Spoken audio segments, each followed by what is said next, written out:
2025 లేదా 26లో డిగ్రీ లేదా బీటెక్ చదివారా? సాఫ్ట్‌వేర్ జాబ్ కోసం ఎదురు చూస్తున్నారా? అయితే కోడ్ జ్ఞాన్ 100 డేస్ కోర్సులో చేరండి, జాబ్ సాధించండి. నమస్తే, వెల్కమ్ టు సుమన్ టీవీ. రాష్ట్ర వ్యాప్తంగా సంచలనం సృష్టించిన ఏఈ నూకరాజు ఫ్యామిలీ ఆత్మహత్య కేసులో అనేక కోణాలు వెలుగులోకి వస్తున్నాయి. ఏదైతే కారకుడైన సాదిక్ దాదాపు 5 రోజుల్లో 4 రాష్ట్రాలు చుట్టేశాడు. చివరి నిమిషంలో కేరళ నుంచి సముద్రం మార్గంలో విదేశాలకు పారిపోయే టైంలో పోలీసులకైతే చిక్కాడనే చెప్పుకోవాలి. 2 రోజుల క్రితం ఢిల్లీలో సాదిక్ ఏపీ పోలీసులకు చిక్కాడు. అక్కడి నుంచి నిన్న రాత్ర కాకినాడలోని సర్వవరం పోలీస్ స్టేషన్ కి అయితే తీసుకురావడం జరిగింది. ప్రస్తుతం కాకినాడ వ్యాప్తంగా కూడా నిరసనలు అయితే మిన్నంటుతున్నాయి. ఇటువంటి వాడిని ఉపేక్షించవద్దని బహిరంగంగా ఉరితీయాలంటూ హిందూ సంఘాలు కూడా డిమాండ్ చేస్తున్నాయి. హిందూ సంఘాలే కాదు, ముస్లిం సంఘాలు కూడా నిరసన వ్యక్తం చేస్తున్నాయి. ఇలాంటి ఒకళ్ళిద్దరి వల్ల తమ మతానికి తమ కులానికి కూడా చెడు ఆపాదిస్తున్నారంటూ కూడా వాళ్ళు ఆవేదన వ్యక్తం చేస్తున్నారు. ఏదైతే నిన్న రాత్రి కాకినాడలోని సర్పవరం పోలీస్ స్టేషన్ కి సాదిక్ ని తీసుకొచ్చారో ఈ రోజు కలెక్టరేట్ వద్ద మాత్రం హిందూ సంఘాలు తీవ్రమైన ఉద్రిక్త వాతావరణాన్ని సృష్టించడంతో ప్రస్తుతం అయితే గనక సాదిక్ ని సర్పవరం పోలీస్ స్టేషన్ నుంచి కొండేపాలెంలో ఉన్న పిహెచ్సికి వైద్య పరీక్షల నిమిత్తం తీసుకువెళ్ళడం జరిగింది. అక్కడి నుంచి తిరిగి మళ్ళీ సర్పవరం పోలీస్ స్టేషన్ కి తీసుకువచ్చారు. ఆ తర్వాత ఈ రోజు మధ్యాహ్నం లోపు కోర్టులో హాజరుపరిచే అవకాశం అయితే ఉన్నట్లుగా కూడా తెలుస్తోంది. అయితే ఇందులో ప్రధాన ఆధారమైన నూకరాజు రాసిన నోట్ తో పాటు ఏదైతే నూకరాజు ఇంటి పార్కింగ్ లో ఉన్న సౌజన్య 2-వీలర్ డిక్కీలో ఉన్న 5 పేజీల నోట్ అయితే ప్రస్తుతం సుమన్ టీవీ చేతికి చిక్కిందనే చెప్పుకోవాలి. ఇందులో అనేక కోణాలైతే వెలుగులోకి వస్తున్నాయి. సాదిక్ తన్ని ఏ విధంగా హింసించాడు, ఏ విధంగా ట్రాప్ చేశాడు, వాళ్లను ఆత్మహత్య చేసుకునేంత వరకు ఏ విధంగా నడిపించాడు అనేది పిన్ టు పిన్ ఇందులో రాసిందని చెప్పుకోవాలి. నిజంగా ఈ లెటర్ చదివితే ఎవరికైనా కన్నీళ్లు ఆగక మానవనే చెప్పుకోవాలి. ముఖ్యంగా ఇందులో సాదిక్ ఎలా పరిచయం అయ్యాడు ఏంటి అనేది మొదట్లో అయితే ప్రస్తావించింది. మెయిన్ గా ఎవరైతే సౌజన్య కొడుకు రియో ఉన్నాడో తనకి కోచింగ్ ఇస్తూ ఆ పిల్లవాడితో దగ్గర అవడం జరిగిందంటూ కూడా రాసుకొచ్చింది. అయితే రియోతో తన భర్తకి అంటే తండ్రి కొడుకుల మధ్య ఎక్కువగా అటాచ్మెంట్ లేకపోవడం, భార్యాభర్తల మీద కూడా మధ్య కూడా అటాచ్మెంట్ లేకపోవడంతో ఆ బాబు సాదిక్ కి దగ్గర అయ్యాడని ఇంట్లో విషయాలు ఒక్కొక్కటిగా సాదిక్ కి చెప్పడంతో వాటిని ఆసరాగా తీసుకుని సౌజన్యతో పరిచయం పెంచుకొని ఫ్రెండ్షిప్ కి దారి తీసిందని, తర్వాత వాళ్ళిద్దరూ చనువుగా ఉన్న ఏవైతే వీడియోస్ ఫొటోస్ ఉంటాయో అవి చూపించి తనని ఏ విధంగా హింసించాడనేది ఇందులో క్లియర్ కట్ గా రాసుకొచ్చింది. అలాగే తన భర్తపై కూడా తన భర్త మృతికి సంబంధించి కూడా ఇందులో క్లియర్ గా మెన్షన్ చేసింది.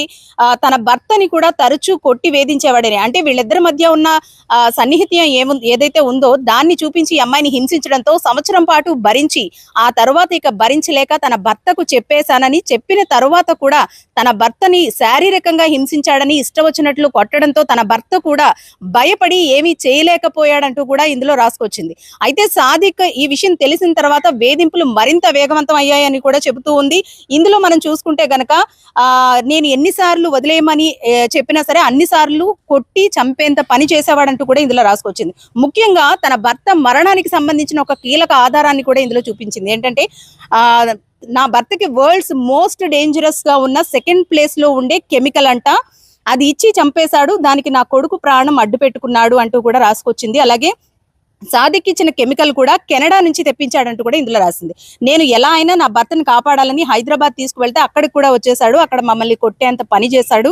24/7 ఫోన్ లైన్ లోనే ఉండేవాడు. బిజినెస్ వాట్సాప్ ద్వారా నా ప్రతి ఫోన్ కాల్ ప్రతి స్టేటస్ మానిటర్ చేసేవాడు. వాళ్ళ ఇంటికి వెళ్ళి అక్కడ కూడా నా బాధను చెప్పుకున్నాను. వాళ్ళు కూడా వీడెక్కడ దొరికాడు నీకు అంటూ బాధపడ్డారు తప్ప మరేమి చేయలేకపోయారు. వాళ్ళ చెల్లితో కూడా ఈ అంశానికి సంబంధించి నేను మాట్లాడడం జరిగింది. తను కూడా వాళ్ళ అన్నయ్యకి దూరంగా ఉండమని, నన్ను కూడా ఎప్పుడు హింసిస్తూ ఉంటాడని, నువ్వు తనకి దూరంగా ఉండమంటూ కూడా తన చెల్లి తనకి చెప్పిందంటూ కూడా ఇందులో రాసుకొచ్చింది. అలాగే నా భర్త హాస్పిటల్లో ఉన్నప్పుడు ప్లాన్ చేసుకున్నాం చనిపోదామని, కానీ చనిపోలేకపోయాం, ఎందుకంటే నా భర్త చనిపోయిన తర్వాత నేను కూడా చనిపోదాం అనుకుంటే పూర్తిగా అతను అండర్లోకే వెళ్ళిపోయామంటూ కూడా ఇందులో రాసుకొచ్చింది. ఇంటి తాళము అలాగే ఆల్టర్నేటివ్ ఫోల్డ్ ఫోన్ అయితే ఏదైతే ఉందో ఆ ఫోన్ తో పాటు నా SBI లాకర్ కీసు, మా నాన్న కష్టార్జితమైన ఒక సైట్, ఒరిజినల్ డాక్యుమెంట్స్ అన్ని అతని కంట్రోల్లోనే పెట్టుకున్నాడు. నాకు ఇంకా పోరాడే శక్తి లేదు, ఎందుకంటే తర్వాత అయినా నేను ఈ హెరాస్మెంట్ భరించలేక చనిపోవాలనుకుంటున్నాను.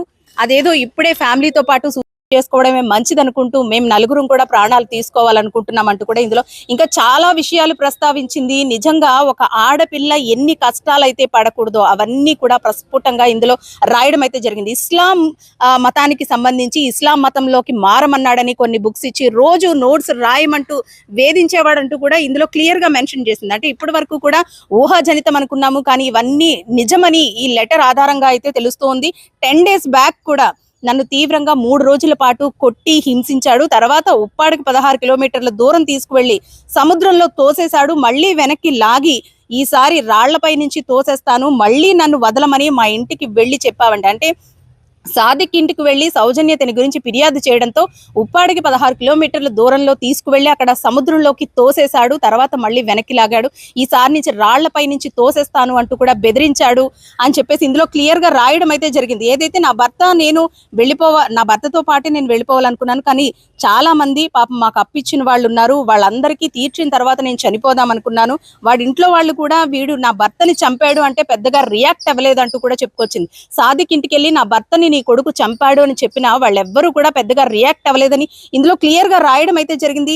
నా కొడుకును మాయ చేసినట్టు కొన్నాళ్ళు డ్రామా చేస్తా అనడం నేను స్వయంగా విన్నానంటూ కూడా, అంటే తను ఎవరితోనో ఫోన్ లో మాట్లాడుతున్నప్పుడు వీళ్ళందరినీ ట్రాప్ చేశాను, వీళ్ళ ఆస్తి కోసమే ట్రాప్ చేశానంటూ కూడా తన ఫ్రెండ్ తో మాట్లాడినప్పుడు అవన్నీ కూడా తను విని ఒక నిర్ణయానికి అయితే వచ్చింది. ఇక ఈ ఆస్తి మీదే కన్నేశాడు, ఇస్లాం మతంలోకి మారమంటున్నాడు, ఈ టార్చర్ ని నేను భరించలేను, ఏది ఏమైనా సరే ఇందులో ఒక పాయింట్ అయితే క్లియర్ గా రాసింది.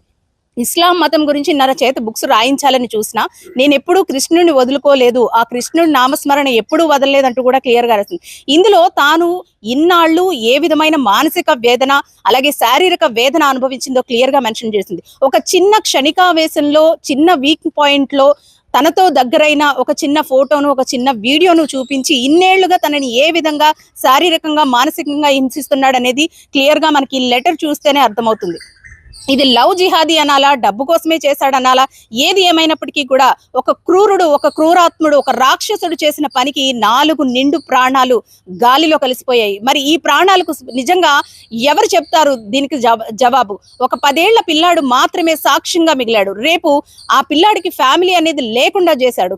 ఒక 10 ఏళ్ల కుర్రాడిని అనాథగా మిగిల్చేశాడు. ఇలాంటి నీచుణ్ణి ఉపేక్షించేది లేదు, వీడిని బహిరంగంగా ఉరి తీయాలంటూ కూడా ఫ్యామిలీ తరపున తను ఈ లెటర్ లో రాసింది. ఈ లెటర్ కలెక్టర్ కి, ఎస్పీకి కూడా అలాగే ఉప ముఖ్యమంత్రి పవన్ కళ్యాణ్ కూడా చేరే విధంగా చెయ్యండి అంటూ కూడా ఇందులో మెన్షన్ చేయడం జరిగింది. ముఖ్యంగా చివరిగా దేవుణ్ణి స్మరిస్తూ ఒక శ్లోకాన్ని కూడా రాసింది.